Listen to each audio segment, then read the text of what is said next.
నేను ఈ cinema director రంస్ గారు, డిస్ట్రిబ్యూటర్ బాబు గారు అందరం కలిసి వచ్చాం. ముందుగా ఈ గ్రీన్ కార్డు గురించి కొంచెం చెప్పాలి మీకు. గ్రీన్ కార్డు కోసం అందరూ తాపత్రయపడతా ఉంటారు, బట్ అందరికీ రాదు. ఇండియాలో పుట్టిన ప్రతి పిల్లవాడి దగ్గర నుంచి వాడి తల్లిదండ్రులు వీడిని అమెరికా పంపాలి, గ్రీన్ కార్డు రావాలి, గ్రీన్ కార్డు కోసమే తిప్పలు పడుతున్నాం అని చెప్పి ఆశలతో ఉంటారు.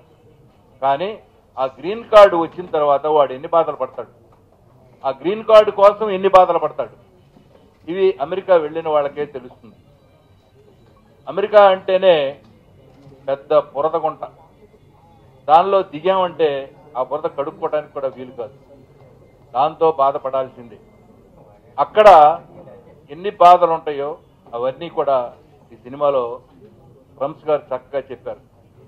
హాయిగా కాలు మీద కాలేసుకుని జర్నలిస్టు లాగా 3 పెళ్లిళ్ళు చేసినట్టుగా అమెరికా మొత్తాన్ని చూడొచ్చు. అమెరికా వెళ్లాల్సిన పని లేదు, అమెరికా మొత్తాన్ని మీకు కళ్ళ ముందు కట్టినట్టు చూపించారు. దానిలో టీజర్సే ఈరోజు మీకు చూపిద్దాం, సరదాగా ఎంజాయ్ చేస్తారని మీ అందరినీ పిలిచింది. బేసికల్గా అండి చాలా మంది క్వశ్చన్ చేస్తుంటారు, ఏమైనా నువ్వు అమెరికాలో ఎందుకు సినిమా చేసావని. దానికి ఒక ముక్క ఇప్పుడు చెప్దాం అనుకుంటున్నా. చాలామంది తీయలేరు అక్కడికి వచ్చి, మీరు అక్కడ మేము తీయలేము. ఆ బేసిక్ ప్రాబ్లమ్స్ చాలా తక్కువ మందికి తెలుసు. అంటే లక్కీగా సిటిజన్షిప్ వచ్చాక నాకు అక్కడ బాగా హోల్డ్ వచ్చింది. హోల్డ్ వచ్చి ఇక్కడ ఆర్టిస్టులు తీసుకొచ్చి అక్కడ మళ్ళీ లొకేషన్ లోపల ఎవరికి తెలియకుండా ఇండోర్గా చేస్తూ ఏదో పడుతున్నా ఇబ్బందులు పడుతున్న ప్రొడ్యూసర్స్ అందరినీ చూసా. సో 110% ఆడియన్కి August 4th తర్వాత ఒక డిఫరెంట్ సినిమా చూసిన ఫీలింగ్ మాత్రం 100 కలుగుతుందండి, అది గ్యారంటీ ఇస్తాను నేను. గ్రీన్ కార్డ్ గురించి పడే కష్టాలని చాలా తక్కువగా నీట్గా డిస్కస్ చేశాను. ఎక్కువ ఏమీ మీకు బోర్ కొట్టించలేదు. మన వాళ్ళు అక్కడికి వచ్చి ఎలా బతుకుతున్నారు, మనం వెళ్తే ఎలా బతుకుతాం. చాలామంది యూత్కి ఒక క్వశ్చన్ ఏంటంటే అమెరికాలో లైఫ్ ఎలా ఉంటుంది, అమెరికాలో వైఫ్ ఎలా ఉంటుందన్న క్వశ్చన్స్ని కూడా దీంట్లో సాల్వ్ చేశాను, చెప్పేశాను. ఎందుకంటే నేను మా ఫ్యామిలీతో ఉంటున్నా, అందరికీ చెప్తుంటా, ఇండియాలో వైఫ్ రూపాలు లేకుండా చేస్తుంది జేబుల్లో, అమెరికాలో వైఫ్ నామరూపాలు లేకుండా చేస్తుంది మనని. ఎందుకొరకంటే ఫస్ట్ ఆ అమ్మాయి క్రెడిట్ హిస్టరీ పెరగాలని చెప్పి ఎక్కడో చోట ఆమె అడ్రస్ పెట్టడం చేస్తాం. ఆమె అడ్రస్ పెట్టిన మరుక్షణం మెల్లిమెల్లిగా రోజు వచ్చే 10 లీటర్లు 8 లీటర్లు ఆమెకే వస్తాయి. ఇంట్రెస్టింగ్ అంటే సరదాగా ఉంటుంది సినిమా. మీకు తిట్టుకునే ఛాన్స్ ఎక్కడా ఇవ్వలేదు 2 అవర్స్లో. సినిమా గురించి ఎక్కువ మాట్లాడుతున్నాను. నేను చెప్పిన పాయింట్స్ కూడా సినిమాలో ఒక్కొక్కరి లైఫ్, ఒక్కొక్కరి జీవితాలు కనబడతా ఉంటాయి. ముస్లిమ్స్ వాళ్ళ కల్చర్ ఏంటి, ఇక్కడ వాళ్ళు అక్కడ ఎలా పడుతున్నారు బాధలు.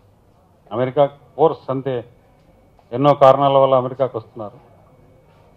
పోనీ ఇంకోటండి, ఎన్ఆర్ఐస్ మేము ఇక్కడ పడే బాధల్ని ఫ్యూచర్లో ఛాన్స్ వస్తే చేయాలన్న ఒక ప్రాబ్లం క్రియేట్ చేసి చూపించారండి. ఎన్ఆర్ఐస్ టు ఎంఆర్ఐస్ అని చెప్పేవాడిని ఎప్పుడు మీతో సరదాగా. బేసికల్గా ఎన్ఆర్ఐస్ ఇక్కడ రాగానే వాళ్ళు చికెన్ అండి, వాడిని ఎంతసేపు కోసేద్దామని చూస్తారు చాలా చోట్ల. బట్ ఇవాళ చెప్తున్నాను, ఇక్కడ మీ ప్రెస్ ద్వారా నేను కాస్త సీఎం వరకు ఒక మెసేజ్ పాస్ చేయాలనుకుంటున్నానండి. ఎంఆర్ఐ అంటే ఎన్ఆర్ఐస్ ఎవరైతే ఎంఆర్ఐ స్టేజ్కి వెళ్తున్నారో దాంట్లో నేను కూడా ఒక బాధితుడున్నాను. ఎన్ఆర్ఐస్ అమెరికాకి వెళ్ళగానే వాళ్ళు ఏదో విచ్చలవిడిగా డబ్బు సంపాదిస్తున్నారు, ఫ్రీగా వచ్చేస్తున్నాయి అని అనుకుంటున్నారు ఇక్కడ చాలామంది. అది ఇండైరెక్ట్గా సినిమాలో కొద్దిగా డిస్కస్ చేసిన ప్రెస్ ద్వారా నేను సీఎంకి ఒక మెసేజ్ పంపించదలుచుకున్నాను ఈరోజు. ఏమండి, ఎన్ఆర్ఐస్ మేము వచ్చాక చాలా మంది ఎన్ఆర్ఐస్ హ్యాపీగా లేవండి. ఎన్ఆర్ఐస్ హ్యాపీగా లేవు, అది చాలా పెద్ద టాపిక్ అవుద్ది, నేను మీకు బోర్ కొట్టించదలుచుకోలేదు. కానీ ఛాన్స్ ఎక్కడ దొరకలే నాకు చెప్పడానికి. అది పెద్ద ఇంటర్వ్యూ, 1 గంట 2 గంటల ఇంటర్వ్యూ అవుద్ది అది. ఎందుకంటే మేము ఎప్పుడు చూస్తుంటాం, అమెరికాకి ఎంతమంది పొలిటీషియన్స్ వస్తారు, మీకు ఇక్కడ మ్యాటర్ పేపర్లో రాసేది ఒకటైతే అక్కడ వాళ్ళు చేసేది ఒకటే అండి. ఓపెన్గా చెప్తున్నాను, నేనే ఎంతోమందికి ప్రాపర్టీస్ ఇప్పించా అక్కడ. కానీ మేము ఇక్కడ వస్తే మర్యాద మాకు ఇచ్చే అవసరం లేదండి, ఎన్ఆర్ఐని మర్యాద ఇచ్చే అవసరం లేదు. కానీ మాకు కలుగుతున్న ప్రాబ్లమ్స్ మ్యాక్సిమం అండి. అంటే ఇక ముందు మీకు ఎందుకు ఈరోజు ఈ పాయింట్ చెప్పాలనుకున్నానంటే, ఫ్యూచర్లో ఎన్ఆర్ఐస్ నాలాగా వచ్చి నిలబడరు. రాసిస్తాను మీకు, వీడు ఎంతసేపు ఎంత ఇన్వెస్ట్ చేస్తాడు, ఏ రకంగా యూజ్ అవుతాడని చూస్తున్నారు. కానీ మా కళ్ళ నీళ్ళు ఎవరు చూడట్లేదని ఆనెస్ట్గా చెప్తున్నాను. ఈరోజు మీ ప్రెస్ ద్వారా చెప్తున్నా, ఇక ముందు నాలాంటి ఎన్ఆర్ఐస్ రారేమో. అలాంటి ఇబ్బందులు పడుతున్నాం, మేము చెప్పుకోలేకపోతున్నాం. 100% అమెరికాలో చేసి తీసుకొచ్చాను, ఎంటర్టైన్ చేయడానికే వచ్చాను. కానీ ఎక్కడో బాధపడి మీకు ఈ విషయం చెప్పాను, మీకు సారీ కూడా చెప్తున్నాను. ఎందుకొరకంటే కళ్ళలో నీళ్ళతో చెప్తున్నాను సార్, నేను ఎందుకు చేశాను, ఎందుకు ఇండియాకి వచ్చాను అనే ఫీలింగ్ కూడా చాలామంది కలిగించారు. బికాజ్ మేము ప్రాపర్టీస్ కొనడం తప్పు కాదండి, కొన్నందుకు వాళ్ళు పెట్టే బాధలు. అందుకని ఒక డైలాగ్ పెట్టా, చారదారిస్తే చార్మినార్ కూడా తమదే అని పేపర్లు క్రియేట్ చేసే మనుషులు ఇక్కడే ఉన్నారు. ఇప్పుడు మీ దేశం అంటున్నాను, ఎందుకంటే సినీ మీ ఫీల్డే అంటున్నాను, సినిమా కూడా అనలేను, ఎందుకంటే నేను వేరే దేశం అండి. ఎన్ఆర్ఐస్ని కొద్దిగా దగ్గర తీయండి ప్లీజ్. చాలామంది వస్తారండి, ఎన్ఆర్ఐస్ ఎవరో కాదు, మీ ఇళ్ళల్లో మన ఇళ్ళల్లో పుట్టిన వాళ్ళే. అక్కడికి వచ్చాక వాళ్ళు ఎన్ఆర్ఐ ముద్రతో వాళ్ళు నిజంగా ఏదో గొప్పగా ఏదో చేస్తున్నారు అనుకోవద్దు దయచేసి.